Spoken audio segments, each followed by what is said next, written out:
குருநாதருக்கு கொடுக்கக்கூடிய மரியாதை இதுதான். எல்லா மாணவர்களும் இவனை பார்த்து கத்துக்கொள்ள வேண்டும். குருநாதர் முதுகுல அந்த தண்ணி பொம்பளை சாத்தி போட்டு அடிச்சான் பாரு. வந்தாண்டா எளிமை. நல்ல விஷயம் தானே, நல்ல விஷயம் தான். குரு கிடக்குது ப்ரோ. தன்னா ஏழை நடைய மாத்திட்டாங்களே. நாங்க ஒத்து கோழி முத்தெடுத்து ஒத்து வச்சு பல்வேறு பார்த்தா ஒன்று சுதிகிறது. சாத்து கொடி சார் எடுத்து தேய்ச்சி வச்சு கப்பளி கீழே பாரு இன்னமும்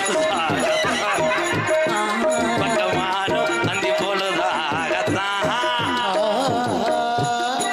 அந்த கையை கூட கலட்டி விடுவேன். நம்பி என்ன வந்திய என்ன வந்தி என்ன செக்கான உள்ள கடா உரிக்கிற மாதிரி போட்டு தலைக்கிட்டு இருக்கேன். வாய்ப்பு கேட்டுக்கிட்டேன். வாய்ப்பு